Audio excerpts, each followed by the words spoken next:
Hey, Hey, how you doing?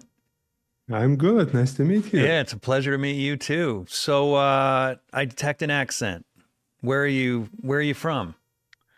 Oh, originally from Russia, so but yeah, I think you can hear it I think by I my can hear accent. that. Yeah, yeah. Hmm, I hmm. just, I, man, I have had so many Russians on this podcast. You guys are owning Yeah, the I art know. world, man. It's crazy. I know.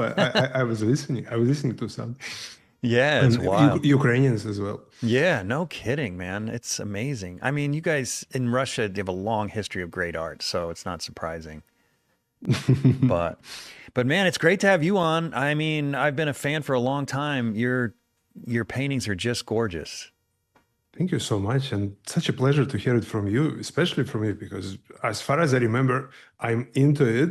I was following your work, and yeah, Oh, well, some of your thanks. portraits are one of my favorites, actually. Really? Thanks. Especially, yeah, with two light sources, with Oh, I'm not blue surprised. and yeah, Yeah, well, yeah, we've got that taste in common. Yeah. That's, mhm, I mean, I'm mhm. surprised it's me, but I'm not surprised you like that style. Yeah. Well, So I appreciate it. not just those, but yeah, those I remember very well. Yeah. And by the way, I also like your narrative paintings. I think religious ones, right? Yeah. Especially that study of Jesus in very limited palette. I admire it Yeah. for Thank you. Thank many you. years. Yeah, that's kind of all I'm doing these days. So, Hmm. yeah. Well, I appreciate it. That means a lot coming from you. I really appreciate it. So, where are you now? Are you still in Russia or are you here in the States? No, no. I live and work in Barcelona, Spain. Oh, in Spain. Yes, yes. Really? How'd you end up there? Well, it's a long story. Uh, Accidentally, to be honest. I was living in Thailand for almost 10 years in Asia. Uh, and Okay. You can't just skim over that. Why in the world are you in Thailand? uh, because I wanted to move to Thailand, so I moved from Moscow in 2009 Yeah. entirely. We moved to Thailand, so we were living there, and it is there where I started to dig deeper into art, especially into classical realism and Hmm. portraiture and oil painting. And when time came for me to, yeah, to dig even deeper, I moved to Europe, and I ended up in Barcelona. So No yeah, kidding. this is the story. So how does that work? I mean, do you need some sort of special visa, like a work visa or something? No, we since the plan was just to move and to start living, it was more like a residency. Okay. So in the beginning, it was a residency without ability to work because I didn't want to work at all. But when I was invited to teach in Barcelona Academy of Art, I changed everything. So I started to work, and yeah, now it's just normal residency. Okay. So you're not a citizen of Spain then? Not yet, but probably I will apply. Yeah. It just here it's 10 years, so Okay. quite a long time. Yeah. Yeah. But my kids are Spanish citizens because they were born here. Oh man, no kidding. So, okay, so that answers my other question. You said we, so Hmm, I assume that you and your wife hmm. moved. Yep, Okay, yep. gotcha, gotcha. Okay, so how long have you been painting? Not really, not for a long time. I think about 10 years or something. Really? And when were you born? Yeah, uh, in 1977. 77. Holy crap. Hmm. And you just started painting 10 years ago? Like that, yes. What? So what so what were you doing before that? Another long story. So uh, it was always about creativity. Let's put it Hmm. this way. So my first job was as graphic designer when I was 16 years old. And after I went to Australia to learn more graphic design and web design, it was 1998 or something. And after I moved to Moscow, and I worked many years in different in game development, in advertising agencies. I ended up establishing my own small creative agency in Moscow before I moved finally. So it was like the full-on career Mm-hmm. before I've decided that I'm going to Asia to change my life. And it was Wow. in 2009. Wow. So 2009. So it was, so you moved there 16 years ago. And Mhm. what was your wife's feeling about this huge Uh, life change? uh, Totally supportive. It was our mutual decision because I think you cannot change your life if your partner is not on board No, somehow. no. So it was very mutual. It was very synchronized, I would say. So why Asia? Was it because it was cheap? You could live with next to. Not really. The money was not an issue back in the day. It Hmm. was mostly about spiritual things because we were deep into yoga and Buddhism back in the day. So we were traveling in Asia, in India, in Nepal, everywhere. And Thailand just became next home. It was so nice to live there. It's a fantastic country. Really? So. Did you have kids at the time when you made that big move? No, no, no, no, no, no. Oh, right, Kids because they were born in are. Spain. Right. So we were how they call it, child free. So Yeah.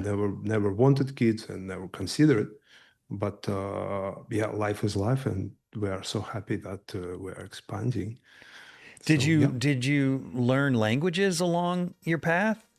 Mm, Thai language is quite difficult, to be honest, Mm-hmm. because you see, it's all about different pronunciation of the same vowels somehow. Yeah. So you must be very melodic with your tonal how you tonally speak this language, and unless you live with Thai person, it is Mm-hmm. very difficult to really master it. So yeah, we were studying it for a couple of years in language school, and it was very interesting, but it washed out pretty quickly. So I can greet Thai people, can just exchange few sentences, but not much. So when did you learn English? Mm, I was always a little bit like speaking English like every Russian, not much, but at certain level. Mm-hmm. I think it started to improve when I started to teach myself how to draw and how to paint, Mm-hmm. because all books, all materials I had access in Thailand were mostly English. Mm-hmm. Of course, Russian as well, but let's say video tutorials or video courses. Mm-hmm. And also, I was lucky enough to enroll into Steve Houston mentorship, for example, 10 years ago or something. Mm-hmm. And everything is in English. And you see, so yeah, I had to yeah, to pull it up somehow. And also, when you live in Thailand, you have so many connections, so many friends from around the world. So English became just, yeah, very natural second language in our house. Wait, I don't understand. What when you said when you live in Thailand, meaning broadly, like Mhm. do you mean you specifically, or do you mean in general when someone moves to Thailand, there's lots of No, no, language? no. Specifically, of course, Oh, specifically you because had of lots of connections there personally. yeah, yeah, yeah, yeah, yeah, yeah. Oh, interesting. Oh, if I went to Thailand, I wouldn't know anybody. How did you have connections all the way in Thailand? Well, depends on where you live. For example, if you live in Bangkok, you will. It's just a big city, normal big city. So Mm-hmm. people are just going to work or hang out with their friends. But we were living in small island. Mm-hmm. I don't. Do you remember that movie, The Beach? And there was Mm-mm. also a book. Doesn't matter. It is small island with very peculiar reputation. Let's say it is about famous full moon party and yoga people. So Mm-hmm. you either go for party or for yoga, and we were among yoga people. So yeah, people from around the world just came in, and yeah, some people were living there, some people were visiting. So it's like a pot of different cultures, nations, and people from Hmm. abroad, from everywhere. So it was sort of an organic yoga retreat. Kind of, yes, yes. It's very popular now for yoga people to come to live there for a couple of months to get some certificates if they need. So this type of community. Hmm. It's very strange to to think about it now. Yeah, Yeah. So sometimes. why'd you move away? Because I became obsessed with painting. Really? When I realized that I am so realistic painter in a radius of probably 1,000 miles,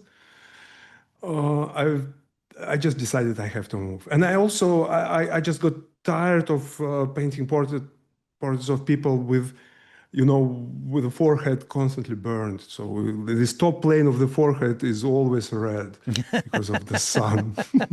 That's And I funny. already knew what to mix for for the top plane of the head. And I thought, okay, it's time to move. Yeah. So So did you train anywhere in Spain, or was it just mm, online with people like Steve Houston? well, no, online I was training myself in Thailand. Okay. In Spain, I've been invited to teach. So it Right. was big surprise for me when Jordi Alama, director and founder of Barcelona Academy of Art, reached out and invited me to teach in academy. And I ended up teaching for 6 years there. Really? And And you I, were just self-taught in the middle of Mhm. in an island in Thailand, and you got invited to Spain Yeah, to yeah, teach. yeah. Not, I was already here. Oh, I you was already already there. here. Okay. Okay. Mhm, So tell me mhm. about your experience with Steve Houston. Did you study with him online or? Yes, yes, it was online. I think I was among the first group of students for online mentorship in New Masters Academy. I think that back in the day it was New Masters Academy. I don't know what is happening now, Isn't but that Kwang Ho's thing? New I don't Masters know. Academy? Okay. I think it is. So back in the day it was Steve Houston and Glenn Wilpo. So I Okay. was attending their online workshops, and as a student, there were like some opportunities to join into private mentorship. So of course I jumped in immediately, and I was studying. When I moved to Europe, first year I was just driving around attending workshops. I was so lucky. I went to study with Nick Alm, with other people, with Susan Lyon in Florence, where I met Scott Burdick and other people. So it was like for me, it was a big adventure to Oh, get yeah, back that to sounds Europe amazing. in such way. And what was your wife doing through these adventures? Mm, she is photographer, so she was, and for her, Asia is just was fantastic place because she's making night sky photography, this type of time lapses, videos of Milky Way, this very Hmm. very beautiful naturalistic photography, mostly night sky. So Hmm. she was doing this. So even she won some competitions. She was selling their work to different agencies and so Hmm. on. Now she's mom, so she's full-time mom for two kids, and yeah, So you were no, another self-taught adventure. something like 10 years ago, and now you're supporting a family entirely on your own Of with your four. painting and teaching. Yep, yep, yep, yep. Jeez Louise, man. Good for you. Well, sometimes, yeah, I wonder myself how it happened. Yeah, no joke.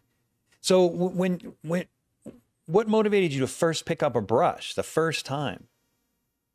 Mm, I think it was the drawing first. I think it was charcoal first. Really?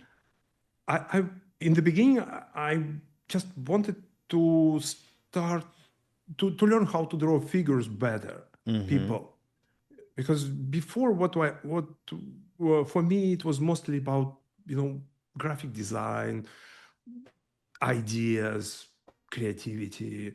But when I thought that I would probably like to draw a person or figure back in the day, and it was humiliating experience, to be honest.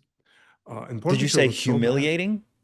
yeah, because I Just was so bad at yeah. drawing, and I decided that I need to go back to fundamentals, to roots somehow. So I started to study old masters, Renaissance, Baroque. I did Barg. I did different things. I was reading a lot of different books, not just anatomy, not just drawing per se, but also, do you know Scott Robertson? Mm-hmm. His book helped me a lot, how to control my lines and how to visualize what I'm going to draw. Although I'm not using perspective much, I've learned a lot of things from his books. God, he's a genius with perspective. Yeah, yeah. And also this exercise that you just take ballpoint pen and you just draw boxes in different perspective. Mm-hmm. Oh, so liberating, so relaxing somehow. So Mm-hmm. yeah, and I was drawing, I don't know, 10 hours a day. 10 hours a Uh, day. yeah, Well, like a lot. how are you getting by during this time? If you're drawing 10 hours a day? Mm, Financially, I I was, mean. uh, when we were living in Thailand, it was, we didn't, there was no, yeah, like we didn't need to make money back in Wow. the day. So it was some sort of, I wouldn't call it retirement. I think it was some kind of a holiday, but with very interesting outcomes. Because in the beginning we were just doing yoga, and we were spending most of our time in practice. But But at so did you save money in Russia? Is that how you could afford to do this?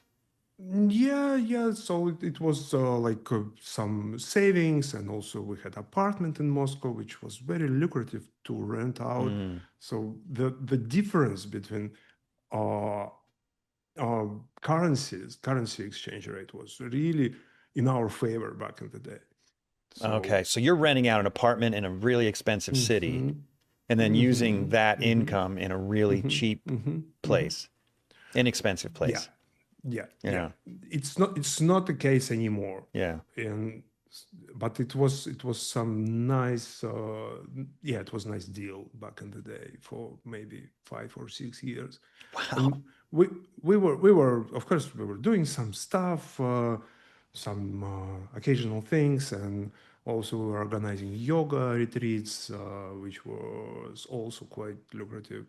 But generally speaking, it was mostly uh, it's like an experience when you can afford such thing, and you invest in your own spiritual development. Mm-hmm. I know it sounds probably too esoteric somehow, but No, it sounds amazing. I mean, how many years did you do that for? so about 8 years it was. Wow. That's uh, amazing. and we were going to Nepal, to Himalayas every year. uh, Also for us it was very important place, to the mountains. Yeah. Wow. So this art just came as, in the beginning it was a side effect, Mm-hmm. Hmm. and it turned out vocation. So yeah, it was really So, crazy. okay, I got a couple questions about the art. So, first of all, Hmm.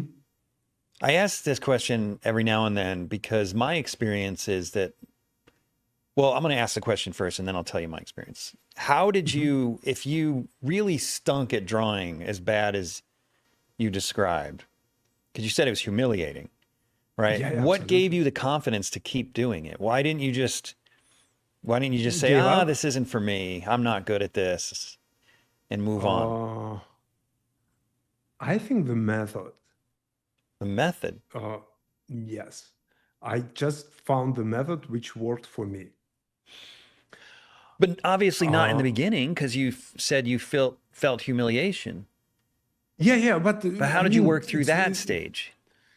uh, you see, it was not, for me, it was not like, I felt discouraged to do it. I just realized that I'm on very basic level. So I need to learn how to draw and how to analyze things. So I started to read books and watch different tutorials, courses. Back it was mostly DVDs and this type of thing. Some materials, especially books, were very helpful for me as beginner. And Mm-hmm. since there was no curriculum I was following, there was no mentor I was listening to, I had to figure out by myself. So I was just trying this and that. Mm-hmm. And since I was practicing yoga for quite time already, I knew that you just need to move on, and repetitive practice is the key, Okay. and you shouldn't expect much, but you are just walking towards your goal steadily, exactly the same way when you walk in the mountains. Mm-hmm. When we once we did this, when you go to Everest base camp from almost very beginning in Mm-hmm. traditional way. So for, I don't know, for 2 weeks you are just up and down on almost the same altitude, and you arrive to the airport where everyone is flying in Mm-hmm. 2 weeks. So you can just fly 1 hour from Kathmandu to Lukla and start your journey there. But if you walk through, you acclimatize yourself very well. You feel Mm. much better because you're carrying your backpack. This I've learned in Himalayas, that you just need to walk steadily, and my That's a great mentor will analogy. bring you there. So yeah, that Huh. helped with initial humiliation. That's really ironic that you used yoga as, well, not used, but you state that yoga is the thing that taught you that you can Hmm. make baby steps to Yep, become great at anything. That's what I'm hearing, exactly. right? Yes, exactly. The reason that's ironic is because yoga is the ideal example of something that I will never do because I suck so bad at it. Like my wife is genetically blessed that she can just fold herself in half and literally put her face in her shins, Hmm. and I can't even touch my knees, much less my toes. So in early on in our marriage, she started doing yoga and she immediately was good at it. And I tried it with her and it was so painful and I was so bad at it that I just gave up. So it's ironic that you use that as an example because that's my point. It's like so many times people, including myself, will try something. They'll see the person next to them that has so much natural talent and just be like, ah, Yes, no, that's not me. yes, All right, let's try yes, yes. another hobby. Hmm. Right. And that's exactly why I Yes, asked the this I question, know. because I've seen Yeah, this. myself do that. Hmm. Right. So, man, that's great. That's a great metaphor, though, for life in general. Maybe I'll try yoga again. You can, but Yeah. it was not like a gym type of activity. It was more like very complex. So I need to state it. I believe so. It is not only and not just the physical exercises, but it is also lifestyle thing, and Mm-hmm. what do you consume, how do you live your life. So like very complex. But yes, Hmm. I know what you are talking about, and especially in the groups, I've seen it a lot in the groups because people are always comparing. Yeah. We compare ourselves with each other, and we always want to perform better than neighbor, no matter what. And so, Or at and least I see keep it a up, lot, or it crushes or your at least keep spirit. up. Yes, Yeah. yes, yes, yes, and I see it a lot in art groups as well. So Mm-hmm. it was very interesting to see similarities, Mm-hmm. Hmm. some sort of generic competition we carry inside ourselves, which sometimes can help, but most of the times can just cause unnecessary damage. So yeah, Yeah. it's tricky thing. Yeah. Yeah. Okay, so at what point, well, you said you started teaching, but at what point did you Hmm. realize you could be selling paintings and actually turn this into a lucrative hobby? Hmm. Well, pretty fast. People were buying my drawings even before I started painting. So Were they it buying them was, online or locally or yeah, what? yeah, online, of course, online. Uh, you see, we don't have this. Like in States, you have so many conventions. You can just drive around the countries and sell your work directly. Here in Europe or in Asia, at least for representational artists, it is not a thing. So Mm. we either sell through galleries or online. So most of my sales are online, and most of them are direct. To this day. To this day, yes. Really? So you don't have Mhm. gallery representation right now? Not now, not at the moment. No kidding. Good for you.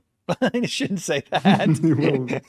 Well, I don't either. I shouldn't say that because galleries are great, but I haven't yeah, had yeah, one. absolutely, I haven't had one in a absolutely. long time, and it's nice to not to have to share the income. Well, yeah, especially if you have to cover shipping. Mm-hmm. If you sell in local gallery, it's a bit easier because you can just drive in and drop the painting, and you are not covering such things as shipping and probably custom things, Mm-hmm. or when painting is being sent back and you need to fetch it from your custom service. So it's like a little bit messy when you have to ship it abroad. So price should go up, yeah, drastically for you to make some sort of yeah, justified Yeah. income. Do you ever sort of lament the fact that you grew up in Russia where there are great schools for learning how to draw and Mhm. paint, and yet you sort of you ended up in Asia and taught yourself online? It is so crazy because Steve Houston, he introduced me to artists I never heard about, Nikolai Fashion, You and hadn't heard of him when you were in Russia. never. The most surprising thing, I'm from the same city, so Really? he, yes, and it blew my mind that I've learned from Steve about most famous I'm not totally artists born surprised. in my city. That's So wild. when I was back visiting my mom, I went to see his drawings, his paintings. They just blew me away. And you see, you never know. You never know. Such a mysterious life can be, right? Yeah. Uh, And I'm sure you've heard of reg- Repin at this point too. absolutely. Oh Repin was God. always a big star, and I was admiring Repin and Peredvizhniki, this movement of, and also yeah, like a lot of them. Of course, I was educated to a certain extent in classical art, but never I was never interested in it. Hmm. So, but concerning the schools, I don't know. I think it's very personal. Mm-hmm. I see it now because with such experience of teaching both privately and also workshops and in the institution, I see how people are actually different. And you cannot just apply the same methods or the same patterns to everyone. And I believe it is some sort of responsibility of aspiring artists to find their own way of developing their skill.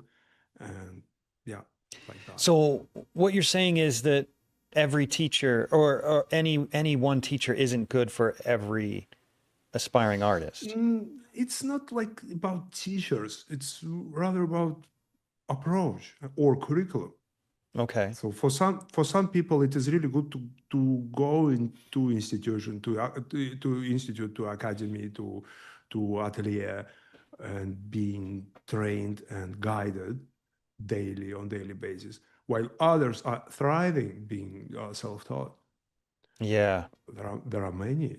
Yeah. Yeah. I was self-taught also. I mean, I went to a university, but I mean, I often say we just learned how to make noodle necklaces. It wasn't it wasn't much. Well, Yeah. same for me.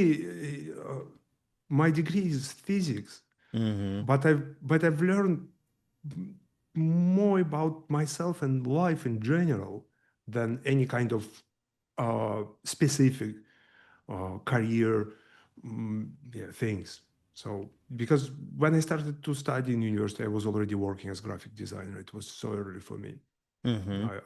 I was good at that, so at it, and yeah, it was easy for me just to do it, and But you people were studied paying money. physics. Yeah, yes. So how'd you even land a job as a graphic designer? Oh, I was just invited by some people who knew my dad. He showed them my drawings, and they say, "Okay, we will take him as intern." So they showed me Hmm. how to do things on PC, on very ancient programs. I Mm-hmm. don't know. Do you remember there was a Coral Draw? Oh yeah, I remember that. So Back that in the that was that 90s. was that was I was a kid. So for me it was very exciting. So I started to do all such things. Yeah, making advertisements. No kidding. S- Easy money. So they saw your drawings and they were interested in you Hmm. because they must have seen some Yeah, talent. So yeah, just when you started drawing, drawings. you must have had some talent I mean, if you got hired as a graphic designer based on your drawings, you weren't a complete noob when you started. No, no, no. Okay. But again, I don't believe in natural talent, to be honest. Really? I just have to take a minute to thank each one of my generous patrons for your part in keeping this podcast going. I could not continue to do it without you, so thank you so much. If you're not a patron yet, but you love the show and you listen regularly, please consider becoming a patron. It's really easy to do and it doesn't have to break the bank. Just head over to theundrapedartist.com and click on the link Be My Patron on Podbean. And then choose a monthly donation amount that fits your budget. It's that simple. It's yeah, I think it's about focus. So if you see, okay, it's my hot take probably.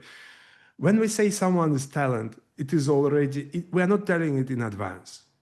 It is some sort of affirmation of any kind of result. So someone kid is showing you their drawings, right? And you say, "Oh, you're talented. I see the result."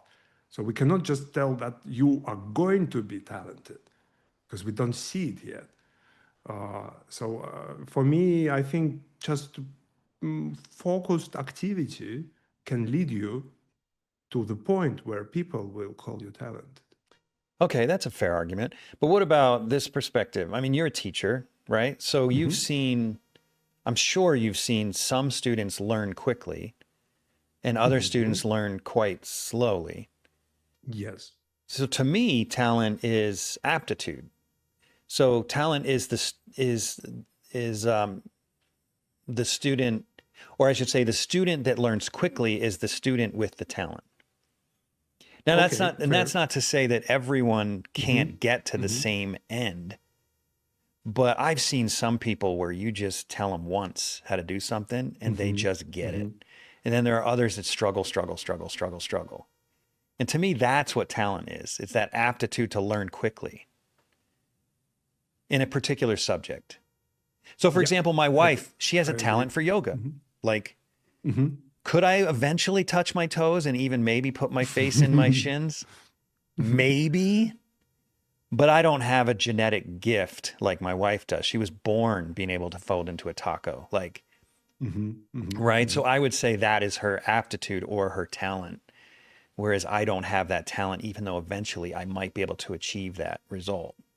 Right? That's how I define talent. What are your thoughts on that? Yeah, I can agree. Okay. It fits. It fits. But also, what I'm hearing from you that you're a good teacher Oh, good. because you, Well, you thank you. can you can use a very short, compressed amount of time and your effort to teach someone, to help someone. Some people are more ready than others. Some people are more, I don't know, listening Yeah. somehow. Yeah. You, there is a good saying in yoga that teacher comes when student is ready. Mm-hmm. But it's not about teacher and student, it's more about guru and practitioner. But yeah, the idea is the same. You Wait, must tell be me more about ready. that. More about guru and what, go ahead and tell me more about that. I'm Well, I curious. mean, in yoga, it's not like teacher is not someone who teaches you how to bend your body in form of taco Right. or something else. It can happen. Maybe it will never happen. It depends on the body. Yoga is about control over your body and life and energy Mm, rather than any kind of sport endeavor or aesthetic achievement or whatnot. So it is about finding the balance between what is inside and what is in outside. how would you apply Uh, that to the art teacher and art student relationship? mm, it's not as deep in art. So, but what? How do I apply? I think I try to encourage motivation in student, and at the same time, I'm trying to get straight to the point with the current obstacles because it is very important to move beyond the obstacle which is facing you right now rather than going back in time or roll back constantly to something else or to try to push for something which is they are going to encounter in the future. So facing the problem which is super important and extremely important right now, I think it is it is what I'm trying to do all the time. So instead of So following a rigid curriculum, what you're saying is, I think what you're saying is, you analyze the individual student, figure out what their weaknesses are, and focus yes, on yes, the most what's the word? The weakness that is most debilitating at that moment. exactly, exactly. Okay. So the idea is to build the momentum, Mm-hmm. and after some time, momentum will just help to break through other obstacles. So this is, and for me, it is not like I want to guide people throughout their career. I just want to give them certain methods on how to analyze the problem or the obstacles and how to circumnavigate because obstacles will never end. We are constantly learning. I'm sure you are learning as well. Oh gosh. Even Yes. even despite Sadly, still. your fantastic, not sadly, I think it is. It'd be nice. Well, It'd be nice to know everything, though. You have to admit that. mm, well, no, No? everything can be boring. I think Yeah, you might be right. it's You so. might be right. I remember who said that Hokusai when he was like 90 years old and he was still learning things. So I like this attitude. I Yeah. really like this way of thinking. Yeah. It it just keeps curiosity uh, at certain level, and because this career is not easy. Mm-mm. We need to get something right. We need to enjoy. So when we learn something new, it is a dopamine kick. So Mm-hmm. you feel That's high true. because you've learned, and yeah, it's. I believe it is very important to maintain certain amount of happiness in your daily routine Yeah. because if you do it like 9 to 5, maybe not the best choice of career. Mm-hmm. And also for momentum, you need a lot of additional motivation, not just money or notoriety. You need just to feel good. Mm-hmm. It's what I see very often in paintings of masters when I see them in museums. I just see how they were enjoying it, having some fun. It's Mm-hmm. so great. It is. It really is. So earlier you said that, I mean, I'm probably going to slaughter it, but I'll paraphrase. You basically said that not every curriculum is good for every student. The student needs to find a curriculum that works for their style of learning. Is Yeah, that about yeah, right? I believe so. I Okay. believe so. Yes. Why did you choose Steve Houston? Because if you don't, he's a master, there's no question. And I want to get him on here, by the way, but you don't paint anything like him. What about his style of teaching, his curriculum was attractive to you? Mm, it's a really good question because that way of drawing through the mass helped me a lot Hmm. because Tell me more about that because I see don't know about his approach.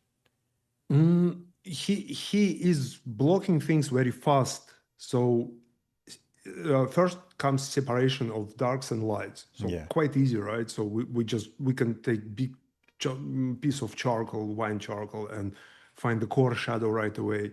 Feel the the rest of the shadow with reflected light, and maybe lightening with something, even with a finger, and you already have the shadow. Hmm. And with outline of the lightest part, you already have relationship between the light and dark groups of planes, and you can just move on very quickly. It's not about the speed. At least for me, it was not about the speed. It was about I was before I was trying to save my drawing. I was trying to draw out of the problem somehow, to find like to to continue rendering, and I was making it worse. But when I started to follow his way of drawing, when you just do with big mass on the big newsprint paper, and you sometimes I was spending maybe 30 to 40 sheets of paper just to warm up, like big masses, big figures, and all such things. So I was really excited how quickly I was learning. And there was also Henry Yan. I hope I pronounced him correctly. There was a book, Hmm. Henry Yan, figure drawing or something, very In similar charcoal, method. I think I might have that book. Yes, Yeah, yes, yeah. yes, in charcoal. Like you can use the same pencil, charcoal pencil, for broad strokes and also for very refined and nice lines, even dots. So you don't need to switch your tools. You don't need to yes, to change things. You can use one tool, and it's more about how you control your tool and how you see things. So you need to squint, and yeah. So that was some sort of aha moment for me, and I started to capitalize on it. So I was drawing a lot with charcoal. Hmm. And somewhere I read, maybe it was in some Russian book, that or somewhere else, that it is better to learn tonal drawing first and move to oil painting later. Although I know that in Repin Academy they start to do everything at once on day one. Hold that thought for a second. You see this freaking fly that's trying to, Yeah, yeah, what yeah. the, Reminds me, hold on, hold on, reminds hold me on, of hold on. Thailand. Yeah, is there a lot of flies there? Everything, Mm. everything. Yeah, man, gotta get rid of this stupid thing or it's gonna drive me crazy the whole time. Hold on. I know that in Repin's Academy in St. Petersburg, they start to do things at once on day one. So they draw and paint immediately. I was more like in French atelier type of. Yeah. I like their approach. Like you do bark first, you train yourself with charcoal. So I spent maybe a couple of years drawing with charcoal only. Hmm. Drew a lot. I don't know, tons. Yeah. I started to wear black t-shirts all the time and black Because of pants. all the charcoal. Yes, because I of know all the it's charm. so messy. Yeah, Oh man. yeah. So everything was like, and at certain point, I started to experiment with painting. Did few attempts with gouache, but switched to oils very quickly. Hmm. And for me, surprisingly, it was so fast. So I don't know, like the second attempt was already successful with oils. And I believe that's because you spend so much time drawing. That's Hmm, my hmm, preferred approach as well. As I said, I've had more than several Russian artists on here, and I'm familiar with that Russian school where it's all painting and drawing. But hmm, that's not how I hmm, teach. It's not. Yeah, it's not my personal preferred approach because I had the same experience as you, just by circumstance, because of all kinds of life distractions. I never got into painting until I was 26 or something like that. Mm. But I kept on drawing, drawing, drawing. I kept taking drawing class after drawing class and just drawing on my own. By the time I finally got into paint, I was quite good at drawing. And within 2 years, I was supporting my family in painting. Wow. Yeah. So, Wow. but it's It's because I was huge. drawing well, right?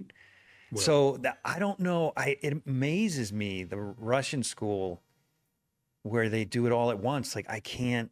To me, it works for them. A lot of these people are just doing amazing things.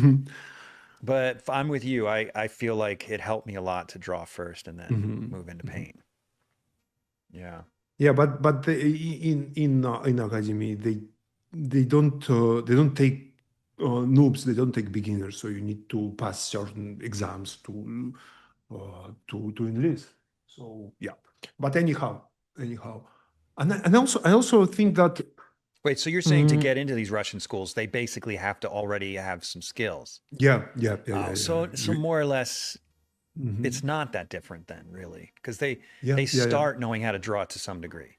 yeah. Okay. They will not take you if you cannot draw a certain level. Oh, I didn't know that. Okay. That makes a lot more sense. And Yeah. for foreigners, you must learn Russian beforehand. And so many people, like Chinese people who come to study in St. Petersburg, they take classes in language first, and after they study art. Hmm. So do you think you'll ever go back to Russia? No, No, no desire at all. no, No? Okay. I'm just curious. Kind of a no. random question. Well, we've started the slideshow that shows some of your work. So for Mm. those of you who are listening, now is probably time to pick up your phones and kind of look and see what kind of work Arthur does. But um so yeah, this is really fascinating. I love getting self-taught artists because it's just so interesting how much one can accomplish today. I mean, I don't know if this would have been Mhm. possible prior to the computer and all the books that we have available and but nowadays I'm meeting more and more self-taught artists that are really successful. Yeah, the same. Yeah, it's Yeah, mind-blowing. I think we live in some sort of golden age Mm-hmm. for self-education because there are no boundaries anymore, and even language barriers are gone now with technology and this simultaneous and or on-the-fly translations and stuff. So yeah, if Yeah. one wants to learn, it's possible. Yeah, and to be fair, I mean, I think you and I both have the a similar experience in that self-taught for us, what it really means is that we directed our own education. Like you obviously had teachers, Yes, yes. right? Whether it be books over the internet or traveling Europe for Hmm, hmm, workshops. hmm, For hmm, me, same thing. It wasn't the internet and it wasn't workshops, but it was a boatload of books. hmm, And yeah, unfortunately, it was before the internet when I was learning how to paint. hmm. That would have been Yeah. great. But yeah, but you can't discount the fact that all these generous artists before us put all that knowledge Yes. into a book. It's a gift, Hmm, hmm. man. Absolutely Such agree. a gift. Yeah. All right. So tell me about your like day to day. I'm curious what your life is like as a full-time artist. Mm, I don't know. I think it's very simple. I paint and I teach, and it's all. So, and I do a lot of stuff like business related stuff or social media type of management and YouTube and so on. How do you So manage just your time with all that stuff? That's a lot of stuff. mm, mm, I mean, do you have set with schedules for painting and set schedules for mm, business or what? it didn't work for me. I do, of course, I do. I plan in advance most important things, but I really like to have some time for the flow. To do some Mm, alla prima sketch, to just to paint something right here, right now, without overcommitting myself to the project. Because, as you can see, for example, this piece behind me, it's just there are so many big. big pieces in the studio now. So Yeah. one is just hanging out there. It's commission, for example. So I have to work on commissions, and so. But for me, it is very important just to spend maybe 3 hours painting for the sake of painting. Every day So or like once a week? unfortunately not, but maybe now I think about three, three and four, 3 to 4 times a week. Really? That's It a can lot of happen. hours just painting for fun. I mean, we Hmm. all paint for fun. That's a funny way to put it.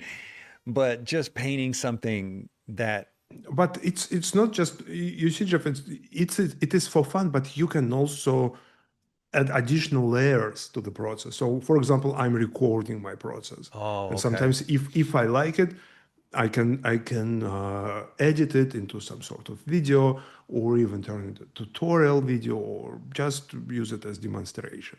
Okay. So And that actually led to a question I was about to ask you. And because if you're spending, let's say it's 4 days a week, 3 hours, that's 12 hours a week out of a 40-hour week. That's a it's a lot. bit, So if you don't but monetize it somehow, that's a big chunk of time. yeah, yeah. Well, I do That's because what I was going to ask. Yeah. they're leaving studio pretty fast, all these sketches, and especially related to movies. And it's what I Hmm. really like to do, movie characters or from TV shows. So, So yeah, you're selling the painting usually, and then also you're potentially making a lesson out of it, a video out of it, a mhm, reel out mhm, of it. mhm, mhm, So you're mhm, getting a lot of mhm. mileage out of these fun paintings. Yeah, yeah, Yeah, yeah, yeah, that's smart. yeah. That's really smart. I need to do that more because I paint these huge paintings, and sometimes I just want to do Yes. something small and just Hmm. like not have all the pressure of this massive endeavor. Exactly. Yes. But I haven't figured out how to easily monetize it. Like I Mm-hmm. think your Mm-hmm. pattern is really smart, what you're doing. So that's good. So tell me about the commission behind you. Is that a portrait commission or some sort of a narrative commission? And is it the one Uh, over your I guess it would be that one, over that my one, you see, head. Yeah. yeah, over your head. Yeah. Uh, it is a commission for distant relative of mine, and we we learned about each other through DNA match website. Can you imagine it? No It is kidding. such a so yeah, like uh, I my wife gifted me with DNA test a few years ago, maybe during pandemic. So you do it and you learn your ancestry and to see where I'm from, and no surprises for me though. Yeah, Okay, so tell me, and I'm just curious. What's your ancestry? so yeah, yeah. So Russia, Baltic countries, a lot of Finnish and northwestern Europe. Okay. So, but I know my relatives. Half of them are blonde people with blue eyes. So yeah, no surprises. Hmm. So and yeah, and you see, you can send messages. So we've learned about each other, and she's seen what I'm doing, and she's writing novels. So she's telling stories. And when she was visiting Barcelona with her family, she asked if I can make a portrait of her. So yeah, it's what I'm doing now. Wow, And that's and awesome. for the first time in my life, I've decided to incorporate graphic design elements it's mostly like a homage uh, to our people, to our ancestry, from Russia originally. So this kind That's of really beautiful. yeah, I yeah, wish I yeah. could see it a So little more clearly. It's gorgeous. well, I hope I will finish it sooner than Yeah, later. I'm assuming you'll post that online. Yeah, absolutely. But I must post to, I have, Jeff, probably you know it. I'm littering my place with unfinished pieces, especially big ones. Some I need to photograph, some I need to finish. It is such a, yeah, like a big thing. Yeah, that's So, why I ask sometimes artists how they manage their time because hmm it's really difficult for me to I don't know, it's just overwhelming. There's so much to do all the Yes. time. It's like, Yes. yeah. And so I'm always curious how people do it. Like I interviewed David Dibble some time ago. I don't even think he Mm. mentioned it in the Mm. interview. We happen to be friends as well. But he takes Mondays, and Mondays are his business day. That's it. Period. It's all he does is Mhm. business stuff.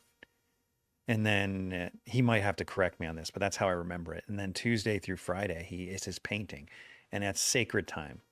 So like one time he Mhm. visited me in my studio, and he could only do it on a Monday because he's not allowed to leave his studio Tuesday through Friday. Wow. This is Yeah, it's commitment. I very like it. disciplined. That's not how I work at It is all. great. Not even a little. Wow. Every day it's just get up in the Mm. morning and I'm like, okay, I've got a list a mile long that I got to get done sometime this year. What am I doing today? That's how Mhm. organized Mhm. I am. The same for me. The same for me. Yeah. Very, very similar. Yes. Yeah. Mm. Hmm. Do you feel sometimes that uh you, let's say you want to work on the piece tomorrow, but next day you feel like you will not make it better, but you can do something else. Do you feel guilty if it happens? Oh I'm my gosh, curious. I live in constant guilt.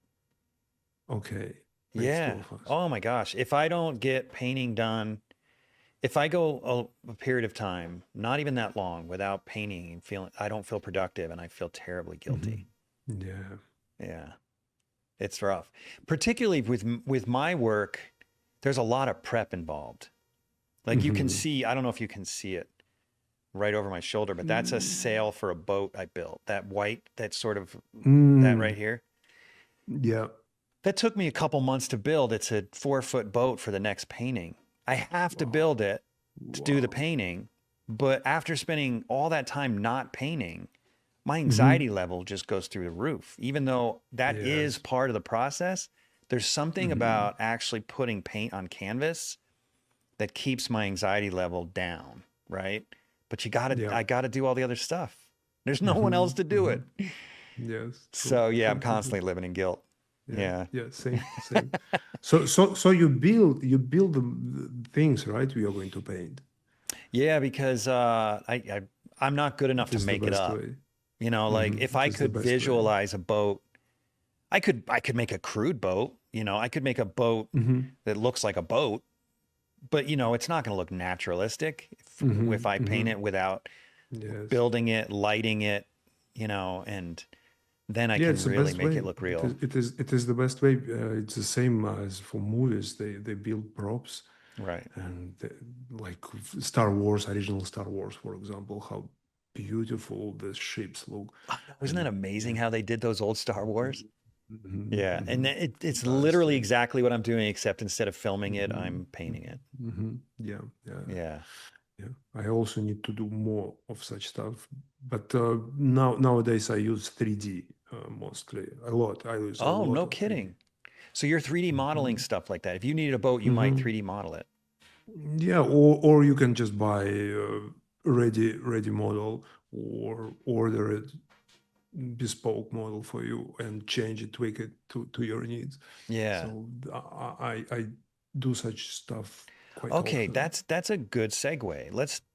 Can you show me a painting or two where you implemented 3D modeling? Let's have a look. If you, mm, well, probably, yeah, like that one. You see, if you roll back a bit, yeah, in the center, yes, this one unfinished. What is You it? can The you can see flowers or what is it? the flowers and xenomorph in the background. You This see, thing there is a, here. yeah, yeah, yeah, yeah, yeah. No kidding. I So never would have guessed that was 3D. Even the flowers. yeah, yeah. Uh, Wow. I- it's not easy to buy peonies every day a No, it's year in, not. in a But year. yeah. So in Amsterdam or in Paris, they're more accessible. In Spain, not often. So for me, it was easier to buy 3D model. But it's not just 3D model. It's something for like photorealistic 3D model. So you need to render it properly and so on. So you So have I. to somehow, and of course computers can do this today. I mean, Mhm. but I'm not that familiar with 3D modeling. But it can capture the translucency of the petals and Yes, stuff too. yes. Wow. Yeah, that's There wild. are different parameters, different textures. So if it is photorealistic, it is going to look quite realistic. Of course, you need to put some lights properly and render it properly, but still it is going to be 3D model. So it is going to be computer generated image. So you need certain mileage in painting from life, painting flowers from life, to be able to paint them in the way, in such way, using photographs. So it is Yeah. why I believe that observation and painting from life is essential, Yeah. especially for those who are working using photographs and 3D models. So with this particular one, did you photograph her and then collage it with the 3D Yep. model parts? Okay. So it was combination of photography, pictures I've made myself, 3D models, and Photoshop collaging in Okay. the end. So Yeah, a lot of people are also a lot telling of me I need to move to preparation. 3D modeling. The problem is, I have nothing against it, but I actually, even though I do feel guilty doing the boat for 2 months, I also Well, it's much love better. doing it. It's much better. It's It's so much better. It's just fun. much better. I'd like to introduce you to one of this podcast's valued sponsors, Artifacts. Wrong side. Artifa- Artifacts. Artifacts. They are amazing. Let me tell you about them. Well, first of all, let me tell you what you shouldn't be doing. So, do you guys remember in art school when your teacher told you to just go buy some masonite from the local big box home improvement store, paint it up with some acrylic paint and paint on it? You know, that might have been okay for art school, but at some point you're going to paint a good painting if you haven't already. And I know there are professionals still doing this. So, listen to what I'm saying to you. Stop. Stop. Have some self respect. This stuff, this masonite stuff, is not going to last.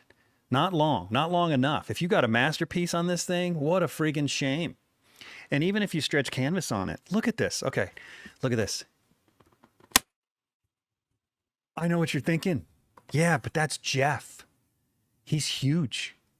But I didn't even work out today. And that was nothing. Nothing. So don't do it. Don't paint on that masonite stuff. And then you're thinking, well, I'll upgrade. I'll go to the art supply store and I'll buy some of this stuff, some of this cardboard wrapped in canvas.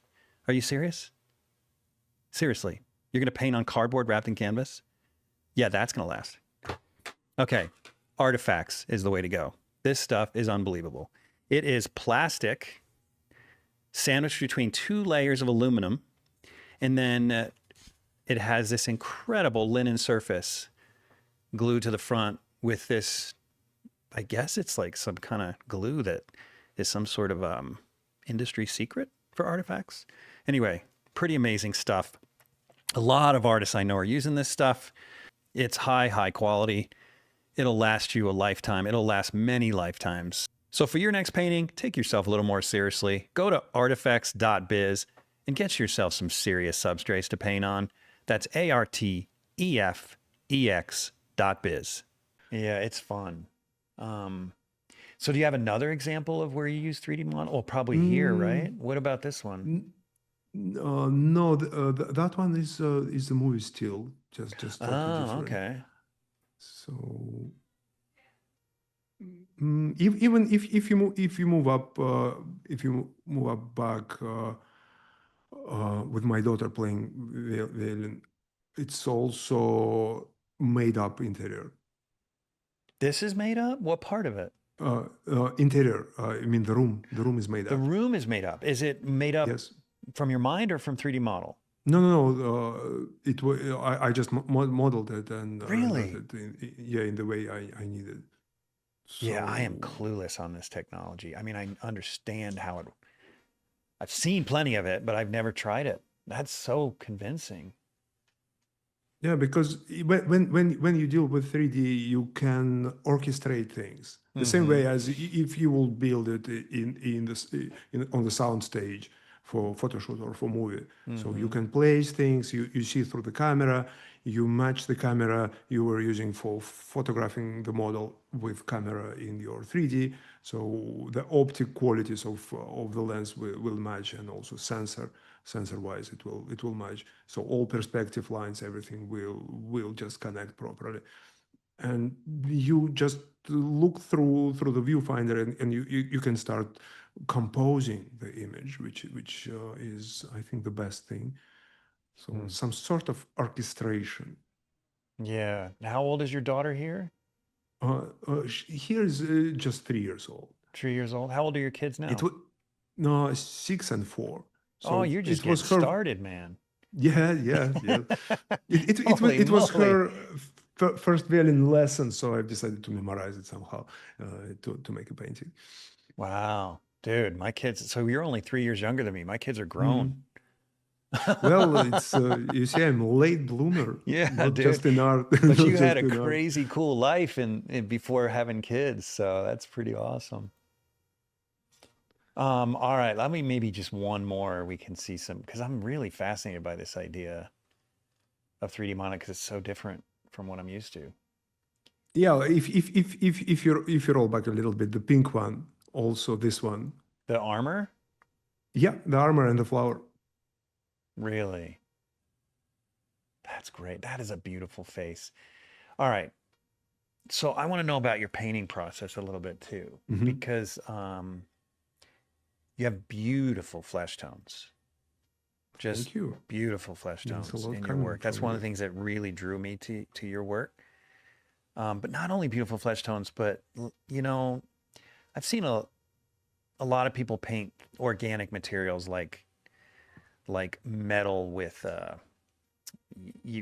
tarnish and I can't think of the other word Mm. for it. You know, some Hmm. sort of Hmm. Like rust. yeah, yeah, and it's almost like skin in that you really have to be sensitive to the randomness of it. Hmm. You know what I Hmm. mean? Hmm. And yeah, and you've treated this armor like you treat the skin, where it just feels so organic and so um I can't think of a better word besides just realistic, naturalistic. Hmm. Hmm. But tell me about that. Tell me about your process a little bit. Are you an indirect painter? Are you a direct painter? How are you building up your colors? Mm, Tell me a little it, bit about it that. it it is very direct. So you're So more of an alla prima? yeah, it is No more like kidding. alla prima. Usually I start with the head, and it's also kind of like a way of organizing efficiency. So I start with the head, quickly moving to compositional placement. Uh, Rose Franson, I remember her on your Yeah, podcast. she's great. She, I watch her video demonstration on PaintTube TV when she talks about like initial placement of the head. Hmm. It resonates with my process very well. So for me, when the head placed correctly, I can just assume what will happen with the shoulders or with other Yeah. figures or whatnot, and I immediately jump into the focal point. So I spend some time painting the face, and if everything is okay, I follow the advice from uh, artist you mentioned before. I forgot his name. You're using the head as a measuring tool to get all the other proportions. Mm, David Dibble, right? David Dibble. David Dibble. Yeah, what Yeah, about him? he gave good advice, probably on your podcast or somewhere else, that you can just start things and you can make photograph of your painting, bring it Photoshop, and start tweaking it in Oh, Photoshop he and did go say that. Yeah.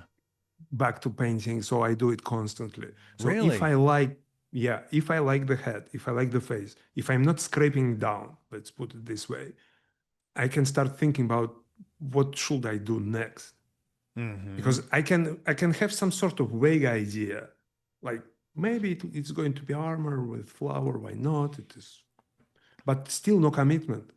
Yeah. If hat is okay, it's time for commitment. So because preparation, like when you build things, it takes weeks. If you deal with 3D, it will take days, but still it is time you have to invest into the project. So when you already see that the focal point is working, you can just upload the photograph in Photoshop and start building your 3D around the painting. So I am Oh, whoa, wait a import. minute. So you don't even you may not even have the armor 3D rendered yet, Yeah. and then you So upload the painted head yeah, into Photoshop, and yes. then you And even into Blender with transparency as a layer, so I can quickly build the composition, the scene, using not the photograph of the model, because photograph of the model is okay, but it is much better to have your painting already if you painted something and deal with it. So it it just works better, and the outcome, the result is more seamless because you're already dealing with the stuff which you have on the canvas. So I really that's like another level this. from what I understood David Dibble doing. Well, he was, yeah.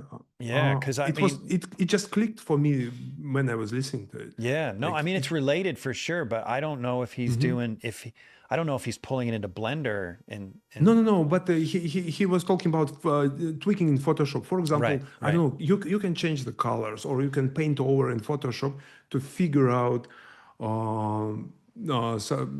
certain things. So, Yeah, it's the same but thing. Jeff. You're just also adding that added element of Mhm, mhm. 3D in the Yep, middle of the yep. process. In the middle. Yeah. Yeah.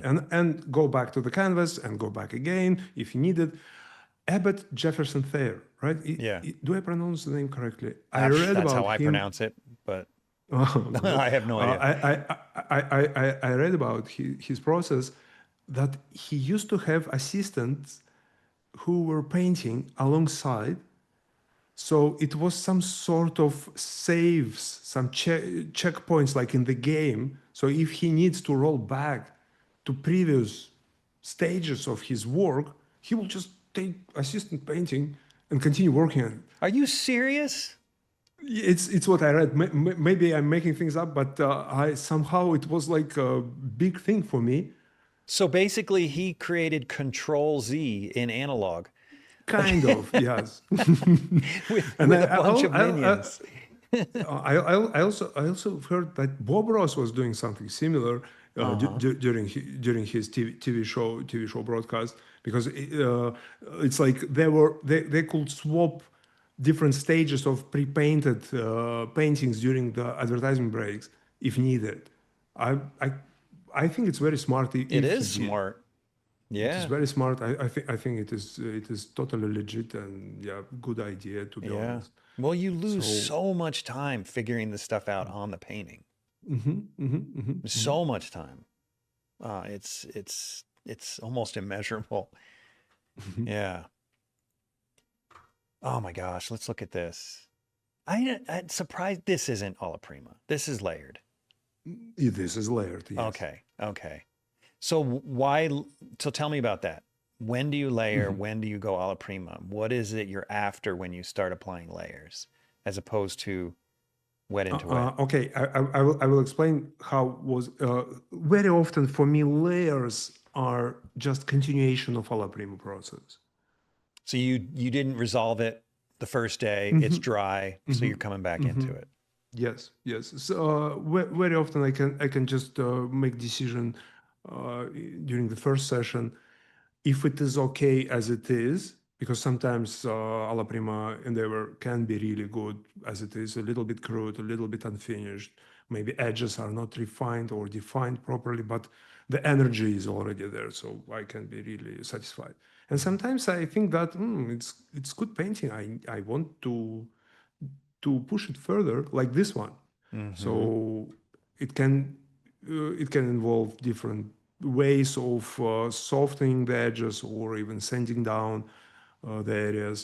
And but I apply things as directly as in the first stage. So I'm not glazing over, but I paint constantly, semi-transparently, I would say. So I really like the combination and juxtaposition of opaque and transparent Yeah, me too. uh, So yeah, So are you oiling you, out between layers? yes, I do. Do I you oil have out. a formula for how you oil out, or are you just using the Mm, medium that you use throughout the painting ju- process?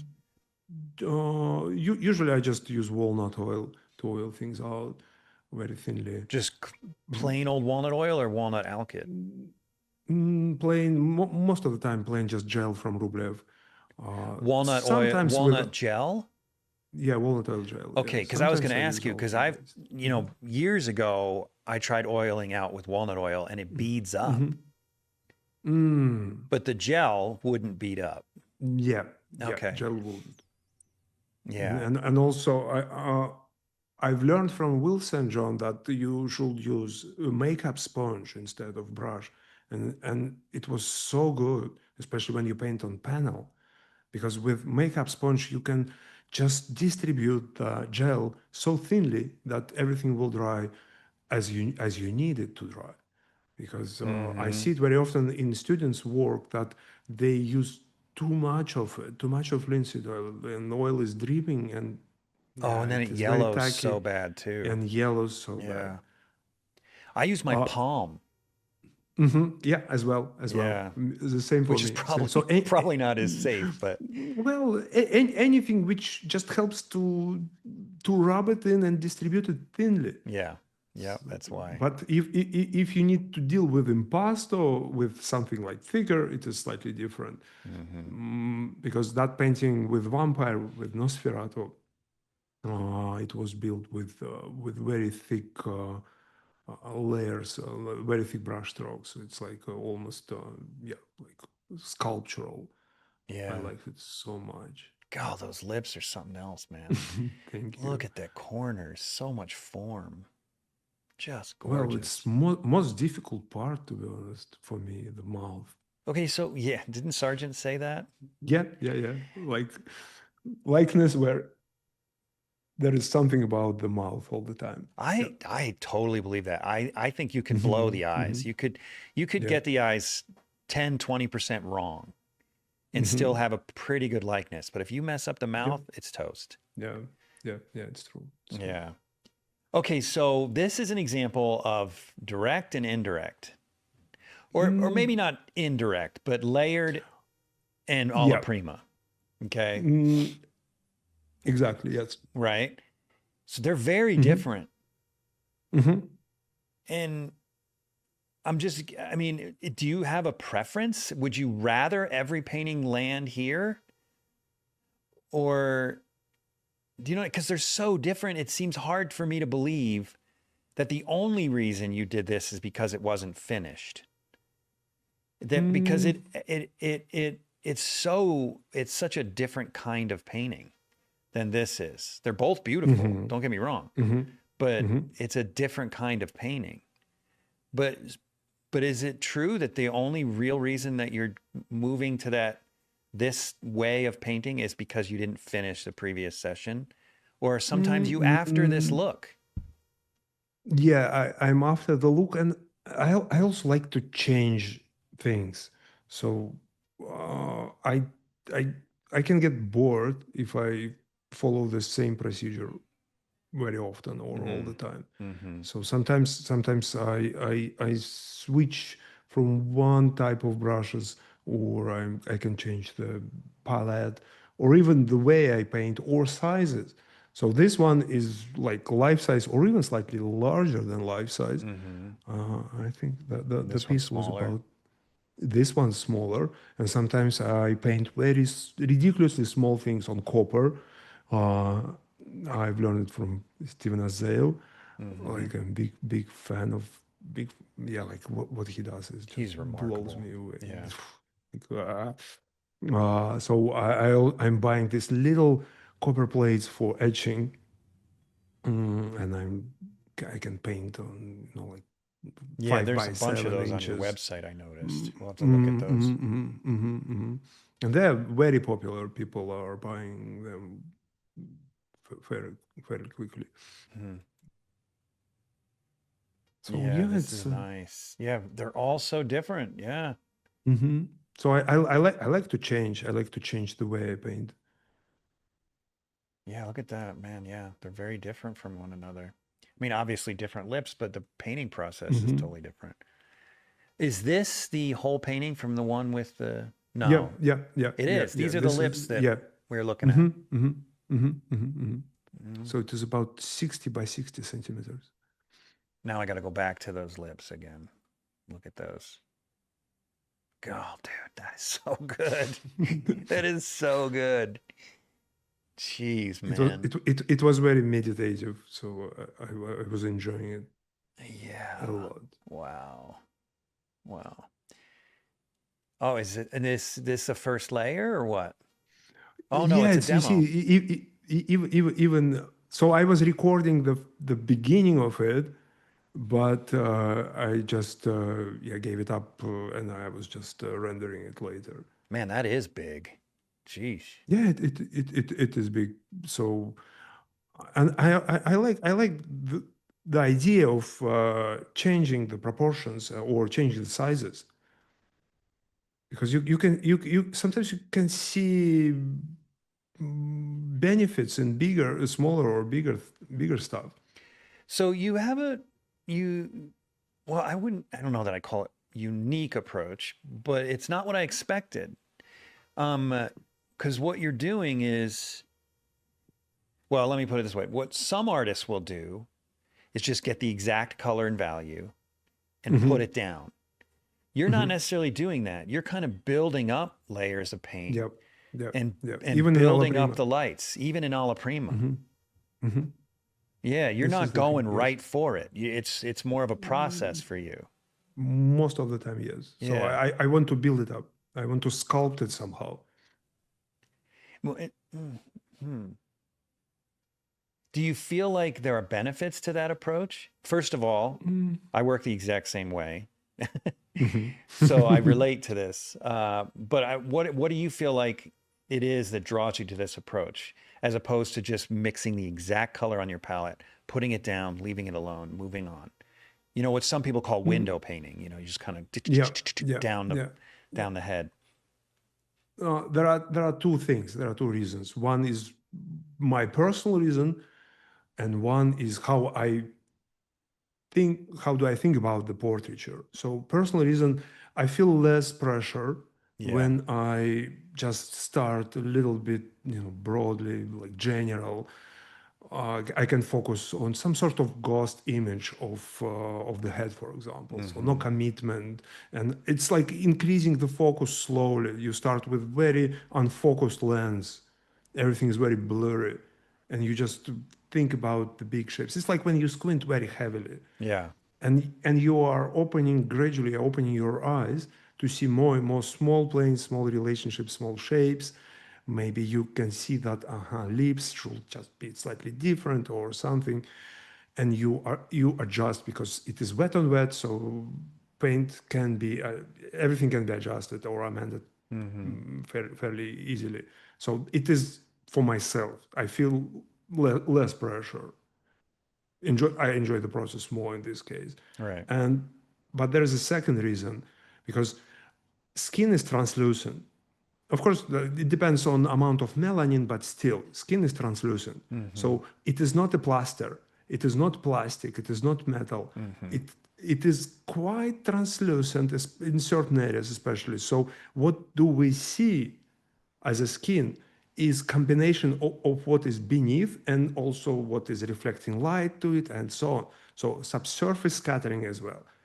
It is why I believe that it is more natural if you weave it, if you are just building it up with a bit of entropy in the result. Because if you mix this way as well, it will not look artificial because there will be some sort of variety or even randomizing quality in different brush strokes and even residues of previous mixtures.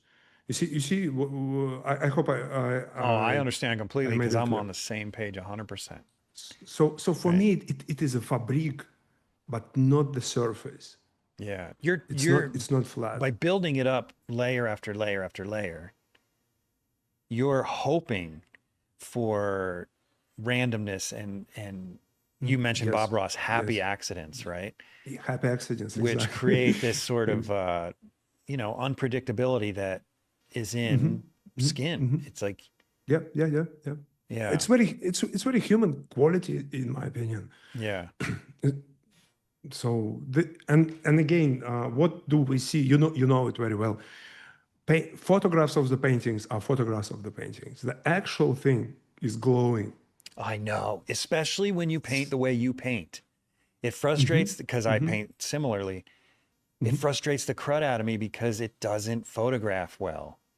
Yeah, It yeah, yeah. really doesn't. It looks so It's why much I'm more making videos. real in real life. Hmm Whereas that other way of painting where you get the right color, you put it down, Yeah, it yeah, photographs like a gouache painting. It's just like it looks yeah. exactly the way you painted it hmm in hmm reproduction, sometimes even better in reproduction. Yeah, yeah, yeah, yeah. It's true. But True. yet, no.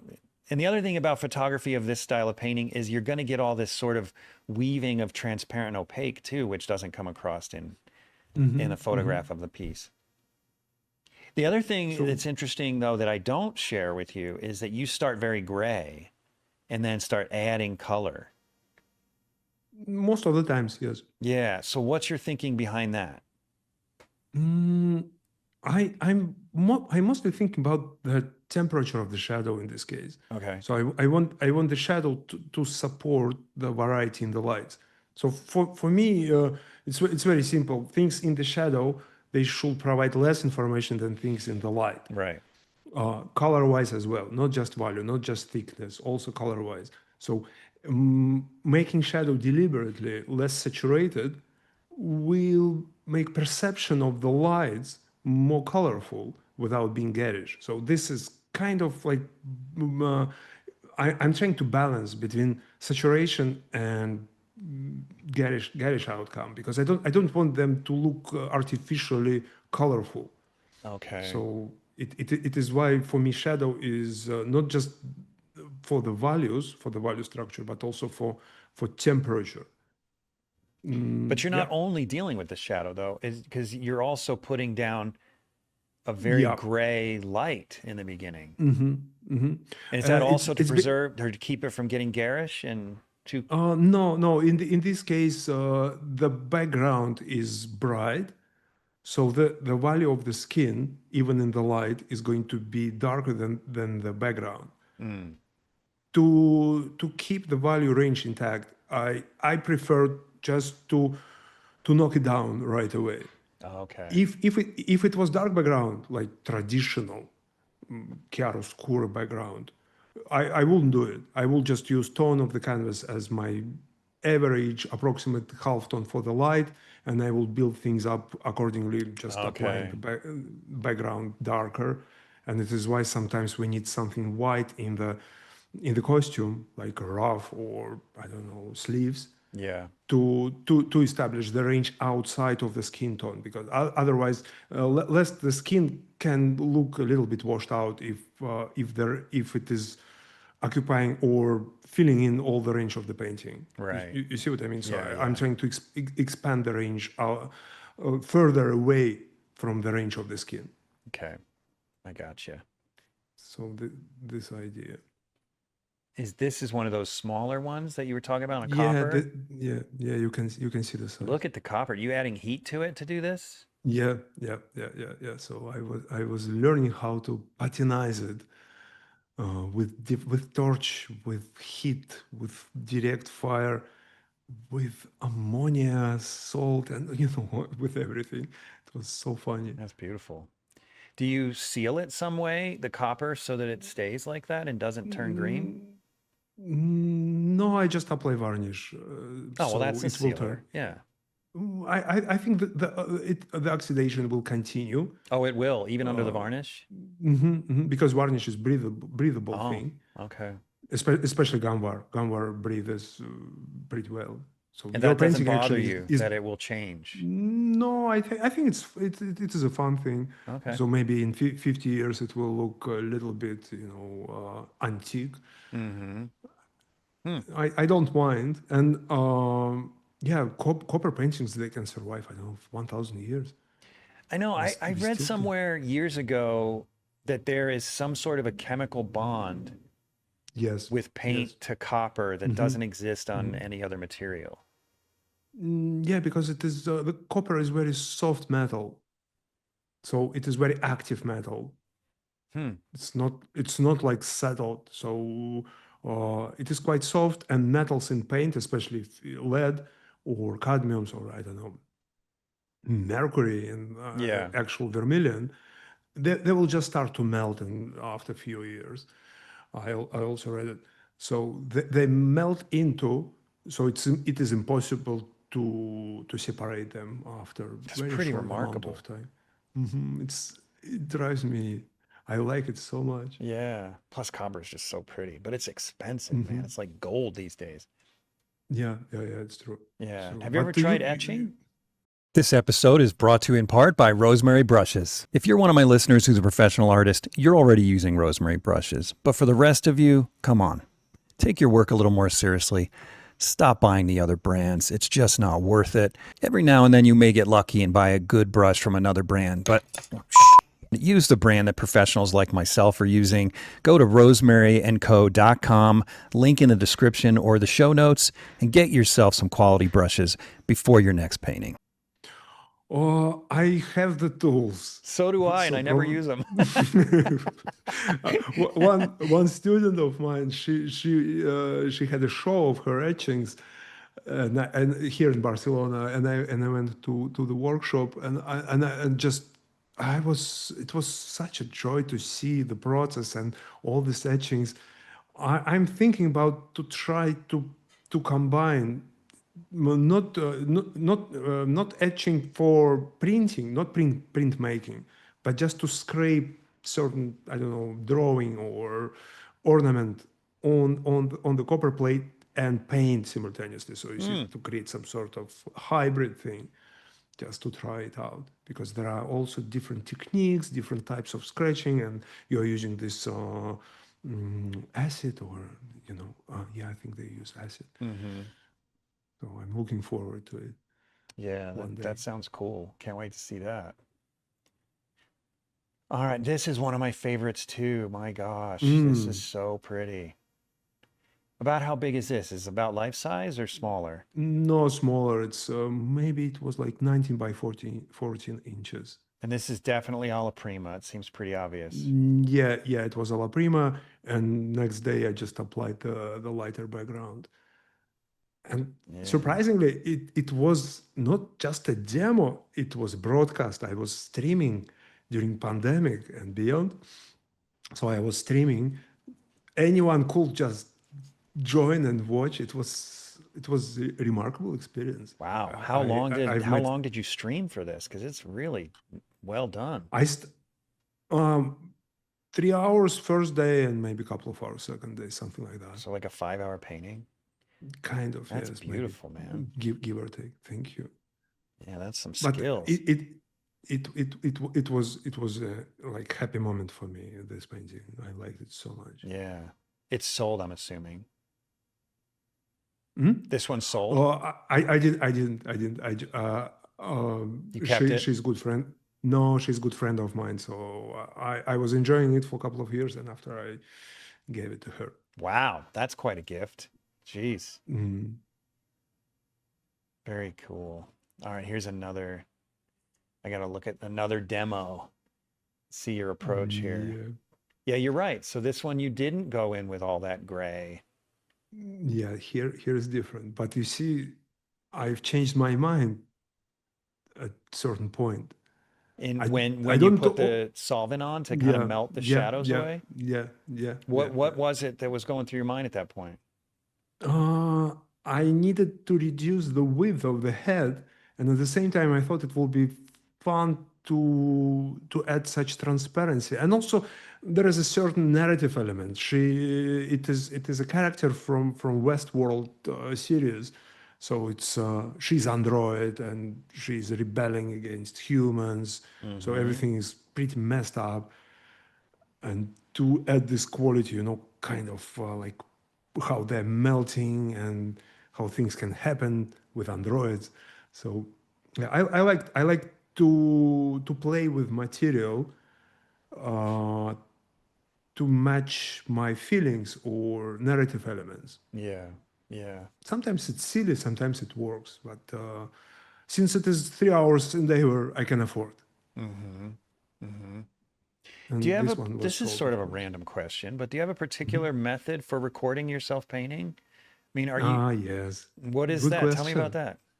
Well, I've tried so many different things, and I ended up using the main camera is just beyond my right shoulder, Okay. slightly behind it and slightly higher. So it is different point of view, But not too much different.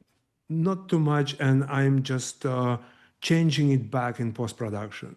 So it is not as severe, so I can I can just change back the So perspective. So it you're skewing the video afterwards. yeah, kind of, yeah. So I'm distorting the perspective. So normally what do? I uh, I upload the photograph of the painting into Premiere, and I just follow the look of the painting, so I can just find the proportions which I need, and I Oh, that's distort the smart. footage so it will fit. And my hand is being distorted as well, but you cannot see it, especially Oh, we during got to look at that time now. lapse. Your hand's distorted. Oh yeah, you're moving too Yeah, fast. yeah, you cannot just You yeah, can't see it. Yeah. yeah, Oh, you that's can see it. smart. That's really smart. Yeah, but I did a lot of videos and streams Yeah. and stuff. Hmm. So, do you sketch a lot in ballpoint pen? I used to. I used to. I just started sketching with color in ballpoint pen. Yeah, yeah, Man, I it's like it as well. fun. Yes, it's It's true. so It's true. fun. Yeah, I'm kind of addicted to it. Yeah. You see, it was accidentally for me. Uh, I used to commute a lot because when I was living on the island, island is pretty small, so you need to take the ferry to mainland 3 hours, and after 1 hour bus to airport, to small rural airport, and 1 hour flight to Bangkok. You wait for you change the flight, so you can imagine Yeah, you got a lot of how time. much time. Yeah, and to bring paint, even gouache along, I don't know, not Yeah, useful. But small pocket-sized sketchbook and this ballpoint pen you can buy at stationery store. It's easy, right? So I was drawing a lot, like standing in the queue, waiting for my luggage, or during the flight, or in the bus, or on the boat. I was drawing, and drawing, and ink taught me how to make decisions and how to be strategic about your decisions, because apparently you cannot erase. And right. unfortunately or not, sketching out with pencil didn't work for me, because if you apply graphite first, the ballpoint will not slide properly Mm-hmm. over the paper. So you cannot hatch it with very subtle values. Mm-hmm. So for me, it was only one way of doing it, straight with ink, just without any kind of preparation. Yeah, it's I don't great know. training. It helped me with alla prima painting later Yeah. to make certain decisions, to see, to analyze the proportions. So yeah, I was drawing, I don't know, a lot. So are you just Made a, drawing like photos off your phone, or are you making faces yeah, up? What are yeah, you? yeah, Yeah. yeah. Sometimes making up, sometimes drawing people, just discreetly, like James Gurney is doing sometimes. I was thinking about him when you Uh, mentioned the gouache. He brings that Yeah, yeah, everywhere. I don't, yeah. I He want to does. be like him so bad, but I can't bring myself to open up my Sa- gouache kit in a restaurant. yeah, Like yeah. Same what? for me. He's hardcore. Yes, I true. want to do it, But but I can't bring myself but to. with sketchbook it is okay. Yeah. I also I remember when I was doing all these tracks in Himalayas. When you carry your backpack for 20 days or something on high altitude. First time I brought big sketchbook, a lot of pencils, Sangin pencil, white chalk, a lot of erasers, all my travel kit. I hated it so much. I Why? Just too much to carry? Yes, I even wanted to throw it away into some ravine because it was so heavy, everything. Yeah. And I was so tired. So I did maybe a couple of mediocre drawings in the end. And next time I brought one sketchbook and one pen. I did so many fantastic drawings everywhere. Just you can just stay during the break and you just sketch the mountain, or you can sketch yak or cow or anything else, or you can use your phone and do some master study or something. Yeah. I think the most exotic places was like altitude was about 5,000 meters already, just a small village before the pass where you just stay for the night. So with a head torch, with touristic head torch, I was just drawing in the dark room, in the eating area. It was really funny. Yeah. So Yeah, I know what you mean because I just took a bunch of stuff to Europe mhm, and yeah, it was killing me, man. I was dying. yeah, I mean, I got a lot of drawing done, but I brought my gouache and everything, never used it. And I'm like, why do I always do that? I always pack and I'm like, I but know what the if I feeling. need this or what if I need that? And then I like this way of thinking. This is good. Yeah. Although I would have probably, because I'm a paranoid individual, I would have brought three pens just in case the first two ran out of ink. Because By the way, how do you deal with blotches of it? how do I what? The blotches, right? When you hatch with ballpoint, and sometimes just a nasty Oh, yeah, yeah, yeah. dot is there. I always have a scrap piece of paper. I have like just stuck in the sketchbook, and I always, every time I put a line down, I first draw on the scrap Oh, okay. I because that's when you developed. get the blotches. It's always the first Yeah, line. yeah. Well, for me, it was like in between. So I've developed a very nasty habit of every after couple of hatches, I will just touch my left hand, So you have ink holding all the over your sketch. hands? Yeah. It's very nasty, but super efficient. Yeah. Helped me later because when I paint, I constantly wipe my brush with a paper towel. So Mm-hmm. I'm paper towel addict. I always have big roll of it. It's just so natural for me. Like I'm applying brush stroke maybe two. I wipe everything away. I pick up another mixture and constantly cleaning my brush. Oh man, I go through more paper towels. Fortunately, they're cotton and not trees. But I'm Okay, like, I go through paper Viva or towels like, Viva, right? yeah. In I'm States. not sure, but I do. I'm not sure what the brand is, but I do get cotton ones. But God, man, if I do a painting in an afternoon, I'll go through 2 rolls of paper towels in an Yeah, the afternoon of same. painting. It's crazy. Yeah, Yeah, but it works. it works. It's Well, because if you put your brush in solvent every time, then your brush is wet and it yeah, sort yeah. of even if you wipe it off, it's sort of like sometimes it'll sort of burn through the first stroke that you Yeah, already it can put down. dilute. Yeah. It can dilute and distort the, Yeah. the layers. Yes, it's true. Okay, so let's look at one more of these here and see your approach. Now you're going a little bit gray though again on this one. It depends on the reference or on the model. Yeah, because you're not It's entirely what. gray. You're already putting major Mhm, mhm. chroma in the lights. Yeah, yeah. It's what I do also quite often. Uh, So what I'm getting here is you just literally have no formula. You were just every exactly. painting is a little bit different because you even went in with some palette knife at some point here, Yep, yep. and that's the first time I've seen that today. So that's great. I wonder if that's a self-taught thing because I'm the same way. I kind of envy artists that have a formula on one hand, but I don't necessarily want a formula. But I envy them because it's like it's always A to Z. I know exactly how to get there. Every time they do the same approach. And I feel like every time I start a painting, I'm learning how to paint all over again. It's always a new experiment for me. Okay. Yeah, Yeah, and sounds very familiar. does it? It seems like it does with the 3 or 4 demos I've seen. They're all different. Yeah. But I probably know why. I have an idea why. Because you're a portrait painter, at least as Yeah, as I can see. I would say so. Yeah. And the same for me. So for me, portraiture became like main thing. Mm-hmm. Every person is different. Every person Yeah, is you're unique. right.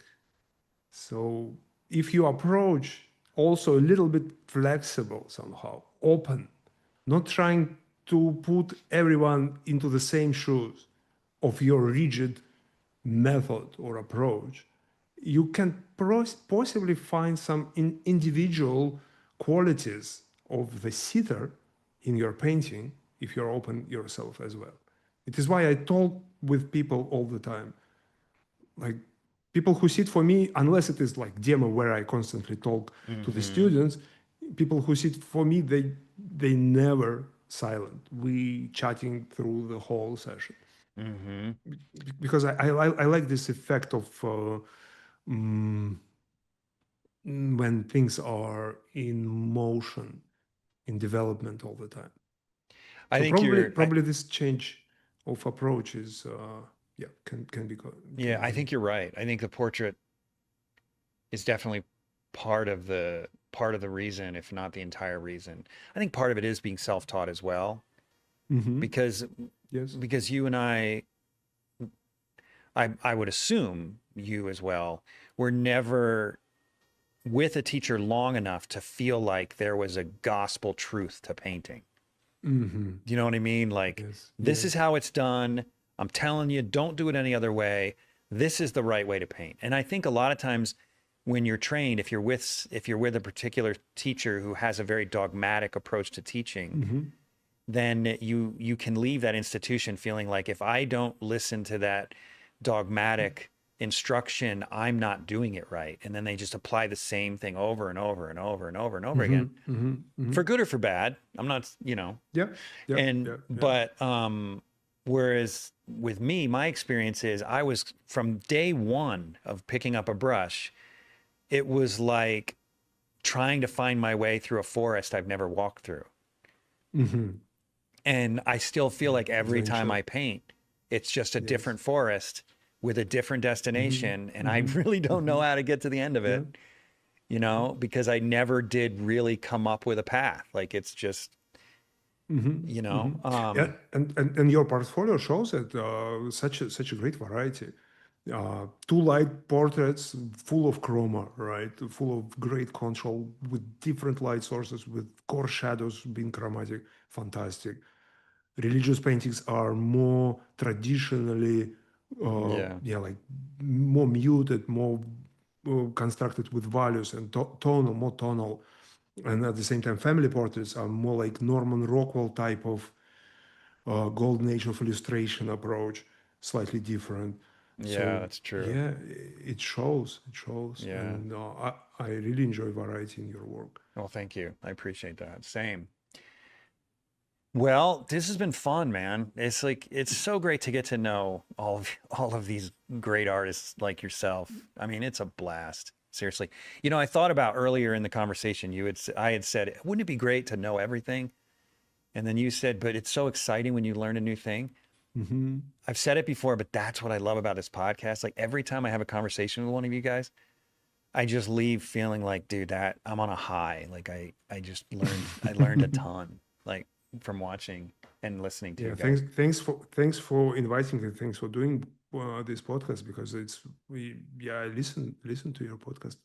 I'm honored. I appreciate often. that. Well, if you listen to it, the final question, and that is, if you could give one piece of advice to an aspiring artist, what would it be? Such a good question. Oh, practice.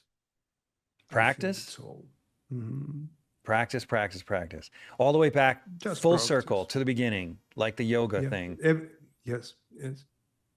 Theory is good. Knowledge is fantastic thing, but only practice will take you there. Only. Yeah. Well, thanks again, man. That's good advice. Thanks for having me. Yeah. Let's stay in touch. Yep. All right. Have a good one. Thanks for tuning in to the Undraped Artist Podcast. If you enjoyed it, subscribe. And if you could, leave a comment or review. That really helps the channel. Please share the show with your friends, and if you're feeling generous, consider a monthly donation at theundrapedartist.com. Thanks again for watching. We'll see you next week.